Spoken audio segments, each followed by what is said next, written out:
আজকে ছিল বছরের শেষ দিন। তো তোমরা জানিও তোমাদের শেষ দিনটা কেমন কাটলো। আমার কেটেছে এভারেস্ট।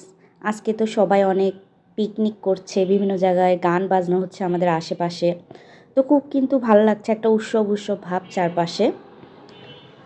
আর সবাইকে জানাই অগ্রিম হ্যাপি নিউ ইয়ার। যেহেতু ওই দিন তো আর আমার কোনো ব্লগ যাচ্ছে না, তো আজকে যেহেতু আমি এইটা ভয়েস ওভার দিচ্ছি, আজকেই কিন্তু নতুন সাল পড়ে গেছে।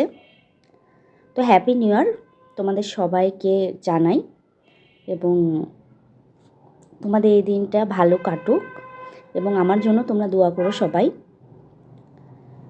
তো এই যে আজকে কিন্তু যেহেতু বছরের শেষ দিন, আর ওই রকমভাবে তো যেহেতু হাজব্যান্ডও নেই, ও থাকলে হয়তো একটু মজা করতাম বা পিকনিক করা যেত, কিন্তু যেহেতু নেই, এই দিনটাও আমাদের অন্য সব দিনের মতোই গিয়েছে।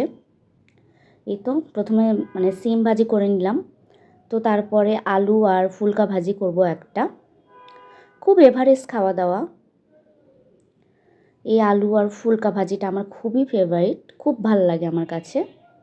আর সিম ভাজিটা অত মজা লাগে না, কিন্তু এগুলো কিন্তু আমাদের বাড়ির সিম, খুবই মজা খেতে।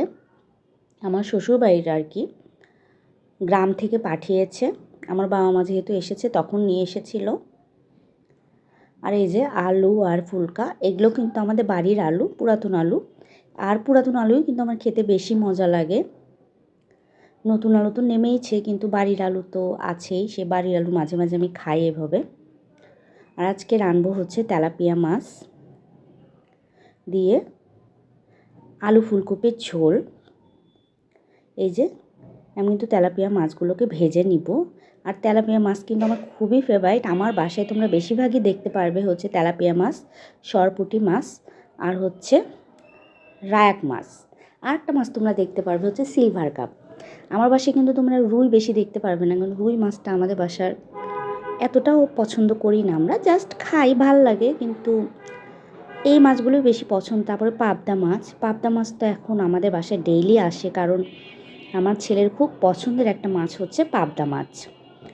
তো ওর বেশি পছন্দ, ওর তেলাপিয়া মাছটাও এবার এখন খুব খায়, খুবই খায় এখন তেলাপিয়া মাছটা।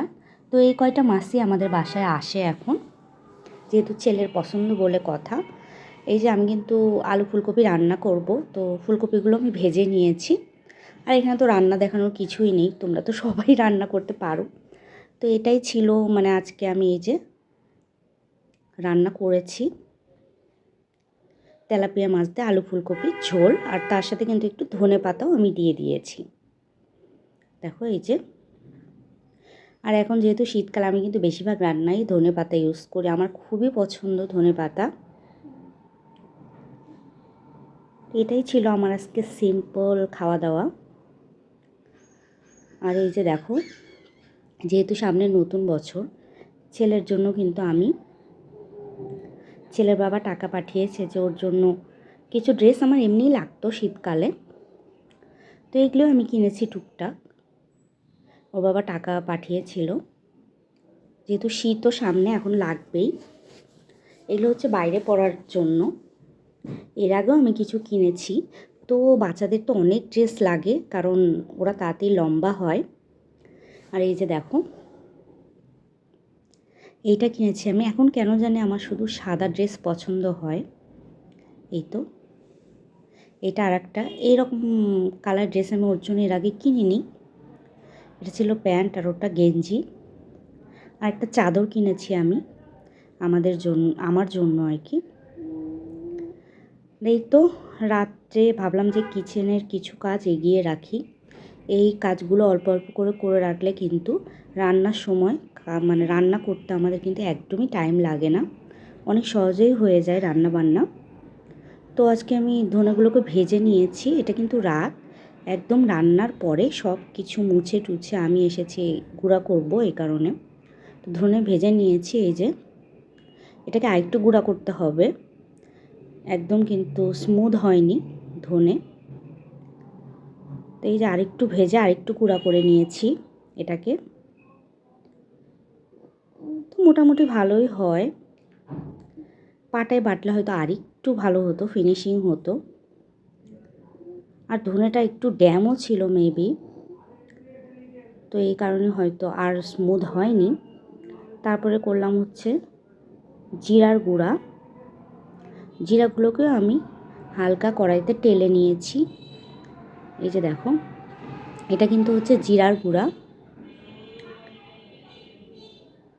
আজকে ভাবলাম যে সবগুলো গুঁড়ো করে রাখি, কারণ সবগুলো গুঁড়োই হচ্ছে শেষের দিকে। একটা ছিল ড্যাম জিরা, আর একটা হচ্ছে এই যে ভালো জিরাগুলো করব আমি, কারণ তাছাড়া সময় হয় না রান্নার সময় করতে গেলে। সবগুলো জিরাই আমি আবার ভেজে এখানে আমি করে নিচ্ছি। এই গুঁড়োগুলো করে রাখলে পরে কিন্তু রান্নার সময় কাজগুলো অনেক সহজে হয়ে যায়, ইজি হয়ে যায়। এই যে দেখো, সবগুলো জিরেই কিন্তু আমি গুঁড়ো করে নিয়েছি। এই তো, এখন এগুলো আমার কিন্তু প্রায় অনেক দিনই চলে যাবে। এই তো জিরা গুঁড়োটা ভালোই হয়েছে। আর আজকে যেহেতু বছরের শেষ দিন, আজকে হচ্ছে রাত 12টার পরে কিন্তু অনেক সুন্দর সুন্দর দেখো আকাশে হচ্ছে এই যে ফানুস উঠছে, তারপরে এই যে আতশবাজি, এত সুন্দর লাগছিল দেখতে। ঢাকায় এই জিনিসগুলোই বেশি মজা লাগে। সাভারে হচ্ছিল, অনেক বাসায় হচ্ছিল, কিন্তু আমার বেলকুনি থেকে আসলে ওইভাবে তো আর তোলা যায় না। আমার যদি মানে বাসার ছাদে আমি যেতে পারতাম তাহলে হয়তো একটু ভালোভাবে আমি ক্যাপচার করতে পারতাম। তারপরেও কিন্তু অনেক সুন্দর করে হচ্ছিল আতশবাজি, দেখে তো এত ভালো লাগছিল। আর আকাশে ফানুস উঠছিল, প্রত্যেকটা বাসা থেকেই মনে হয় ফানুস উড়াচ্ছিল, খুব মজা লাগছিল। এই যে দেখো ফানুস, তো অনেক দূরে যেহেতু বোঝাও যাচ্ছিল না ভালো করে, এই যে আমি জাস্ট অল্প স্বল্প তুলেছি তোমাদের সাথে শেয়ার করার জন্য। এই যে এটা হচ্ছে আমাদের কাছে কোনো এক বাসা থেকে, এটা সবচেয়ে ভালোভাবে বোঝা যাচ্ছিল। এই তো আর একটা দেখো, আসলে এই জিনিসগুলো কিন্তু খুব ভাল লাগে। চারদিকে হচ্ছে পরিবেশটা কিন্তু অনেক সুন্দর লাগে। আতশবাজিগুলো যখন ফুটছিল তখন তো খুব ভাল লাগছিল যে আর একটা নতুন একটা শাল আসলো। পুরাতন শালকে পিছনে ফেলে আমরা নতুন একটা বছরে পা দিলাম। আর এই মাসে কিন্তু আমার জীবনেও একটা স্পেশাল দিন, বিশেষ করে আমার জন্য, আমার জন্মদিন। আমার জন্ম হচ্ছে 2 জানুয়ারি।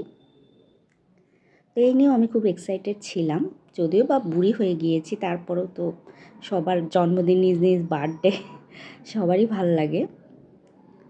তো ওর বাবাও আসবে কালকে, যেহেতু কালকে শুক্রবার, ওর বাবাও আসবে। এই 2 দিন ঢাকায় থাকবে আর চলে যাবে। এই ছিল